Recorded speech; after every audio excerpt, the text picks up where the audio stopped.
There's something happening to you that you might not even notice at first. It starts quietly, like a whisper in the back of your mind. You're sitting in a room full of people, and suddenly you feel like you're watching everything through glass. The laughter sounds muffled. The conversations feel hollow.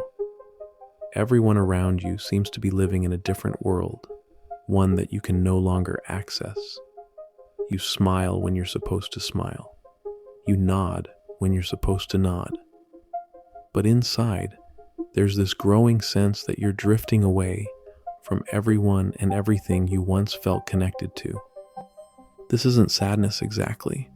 It's not depression in the way most people understand it. It's something more subtle and more profound. It's the quiet realization that somewhere along the way, you started feeling like a stranger in your own life.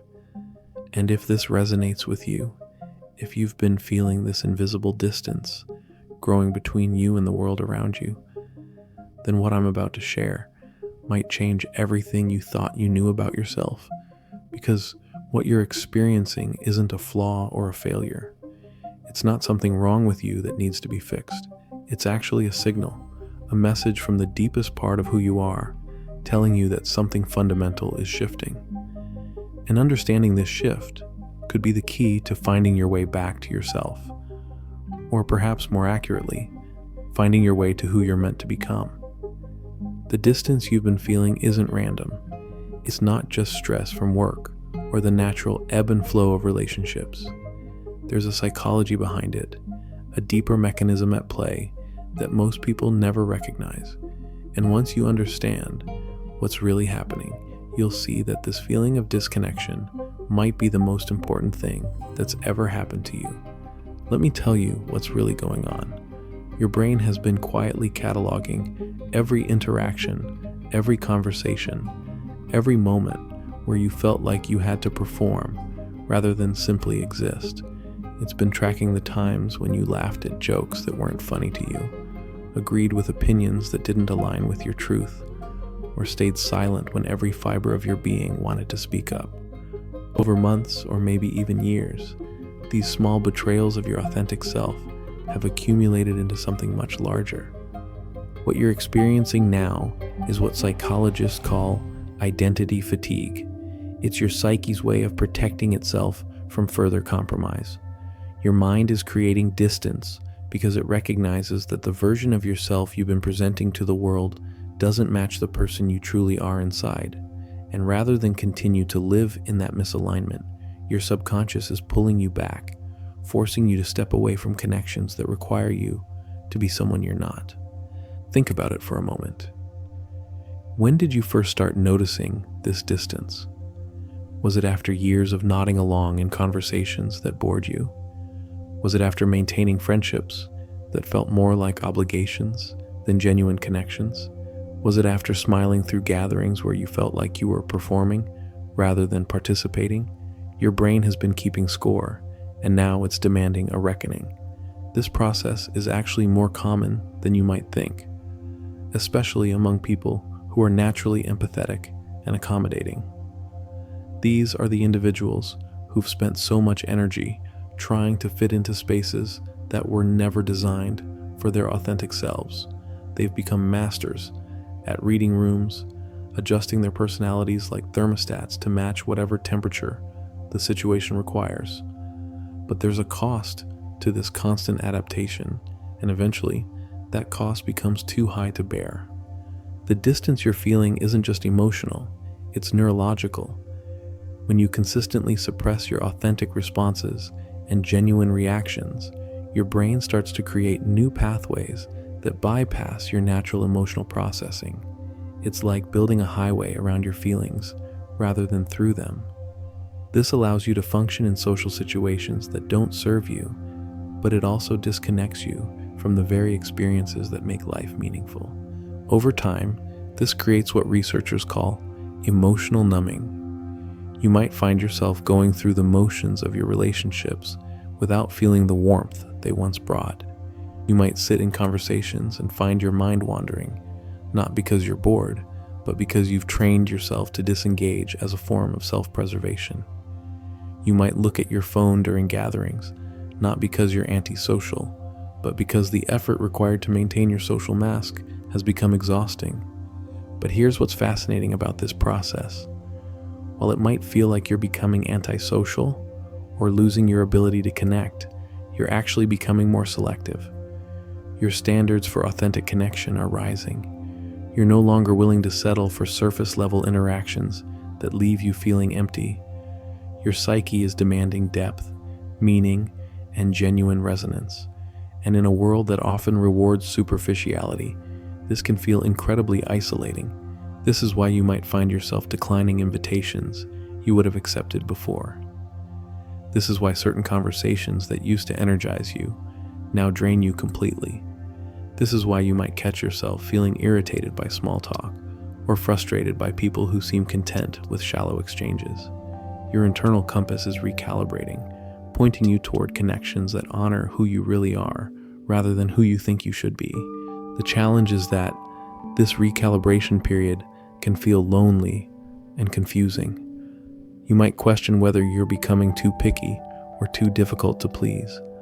You might wonder if there's something wrong with you for not enjoying the things that seem to bring others such easy satisfaction. But what's actually happening is that you're developing what psychologists call discernment. You're learning to distinguish between connections that nourish your soul and those that merely occupy your time. This process often accelerates during periods of transition or growth.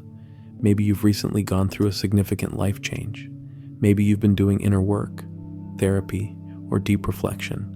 Maybe you've simply reached an age where pretending becomes more exhausting than it's worth. Whatever the catalyst, your authentic self is emerging, and it's no longer willing to hide behind the masks you've worn for so long. The people in your life might not understand this shift. They might interpret your new boundaries as rejection, or your need for space as abandonment.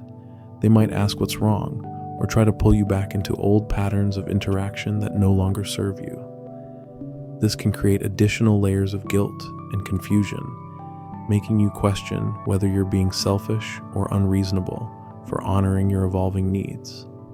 But here's the truth that nobody talks about. Sometimes growing means outgrowing. Sometimes becoming who you're meant to be requires releasing who you've been, even if that version of yourself was beloved by others. This doesn't make you cruel or ungrateful. It makes you human. It makes you someone who values authenticity over approval, depth over surface-level harmony. The distance you've been feeling is actually your internal guidance system working perfectly. It's creating space between you and situations that no longer align with your evolving values and needs. It's protecting your energy for connections that will truly nourish you. It's preparing you for relationships that will see and celebrate your authentic self, rather than requiring you to dim your light to make others comfortable. But recognizing this is only the beginning. Understanding why you feel distant is important, but knowing what to do with this awareness is what will transform your life. Because once you realize that this distance isn't a problem to be solved, but a message to be honored, everything changes. You stop trying to force yourself back into spaces that feel uncomfortable. You stop apologizing for needing what you need. And you start building a life that actually fits the person you're becoming. This journey of understanding your distance isn't just about recognizing patterns. It's about learning to trust the wisdom of your own withdrawal. Because somewhere in that space between you and everyone else, something profound is taking shape. You're not just pulling away from what doesn't serve you, you're creating room for what does. Your soul has been quietly conducting an inventory. Every relationship, every commitment, every obligation has been measured against a new standard that you might not have even consciously defined yet. And that standard isn't about perfection or finding people who agree with everything you think. It's about finding resonance. It's about discovering connections where you can breathe fully, think freely, and exist without constantly calculating how to present yourself. This is why certain conversations now feel like wearing clothes that don't fit. This is why some social gatherings leave you feeling more alone than if you'd stayed home. This is why you might find yourself drawn to solitude in ways that surprise you. Your system is recalibrating, learning to distinguish between the noise of empty interaction and the music of genuine connection. But the most interesting part of this process is what happens in the space you're creating. When you stop filling your time with relationships and activities that drain you, you start noticing things you've been too busy to see. You hear your own thoughts more clearly. You feel your emotions more deeply. You begin to remember what actually brings you joy versus what you thought should bring you joy. This isn't about becoming a hermit or rejecting all human connection. It's about becoming selective in a way that honors both your own needs and the needs of others. Because when you show up authentically, when you engage from a place of genuine interest rather than social obligation, you bring something real to every interaction. You stop being a performer and start being a participant. The people who are meant to be in your life will not only accept this shift, they'll be drawn to it. They'll sense the authenticity in your presence. They'll appreciate that you're not trying to be what you think they want, but simply offering who you are. These are the relationships that will flourish as you continue to honor this process of conscious disconnection from what doesn't serve you. Your friends might notice that you text less frequently, but when you do reach out, there's more substance in your words. Your family might observe that you attend fewer gatherings, but when you're present, you're truly present. Your colleagues might see that you participate differently in meetings, speaking up when you have something meaningful to contribute, rather than filling silence with empty agreement. This transformation doesn't happen overnight. It's a gradual process of learning to trust your own instincts about people and situations. You start to notice the subtle ways your body responds to different environments. You pay attention to how you feel after spending time with various people. You begin to honor the difference between fatigue that comes from meaningful engagement and exhaustion that comes from emotional labor. Some days this process will feel empowering. You'll marvel at how much energy you have when you're not constantly managing other people's expectations of you. You'll discover interests and passions that were buried under years of trying to fit in. You'll find yourself having thoughts and ideas that feel genuinely your own, rather than borrowed from the people around you. Other days, it will feel scary. You'll wonder if you're being too harsh in your assessments of relationships. You'll question whether you're becoming impossible to please. You'll worry that you're losing your ability to connect with others altogether. These doubts are normal parts of the process. They're your old patterns, trying to pull you back into familiar territory, even when that territory no longer serves your growth. The key is learning to sit with these feelings without immediately acting on them.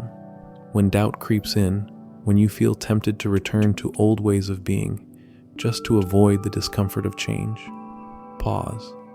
Ask yourself whether the discomfort comes from doing something wrong or from doing something different.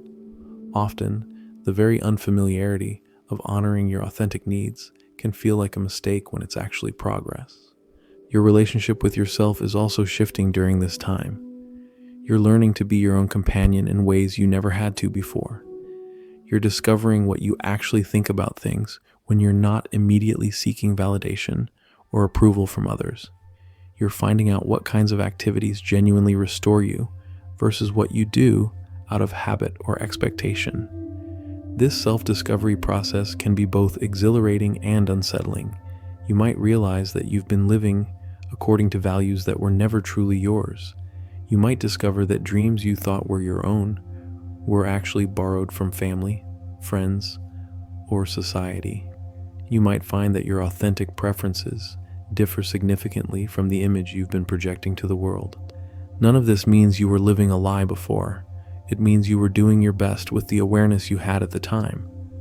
But now you have new awareness, and with that comes both opportunity and responsibility. The opportunity to build a life that truly reflects who you are. The responsibility to honor that truth, even when it's inconvenient or misunderstood by others. The distance you've been feeling is actually your authentic self asserting its right to exist. It's been waiting patiently while you learn to navigate the world through compromise and accommodation. But now, it's ready to participate more fully in your life. It's asking you to create space for its voice, its preferences, its way of being in the world. This emergence of your authentic self doesn't mean rejecting everything about your past or cutting ties with everyone who knew you before. It means integrating all parts of your journey while allowing yourself to grow beyond the limitations you once accepted. It means honoring the person you were while embracing who you're becoming, or while embracing who you're becoming. So if you've been feeling that growing distance, if you recognize yourself in this quiet withdrawal from the world around you, know that you're not broken, you're not becoming antisocial, or losing your capacity for connection. You're simply learning to trust the wisdom of your own boundaries. Your soul is teaching you to distinguish between authentic connection and empty performance. And maybe, just maybe, this distance isn't taking you away from love. It's preparing you to find the kind of love that sees you completely and never asks you to be anyone other than who you truly are.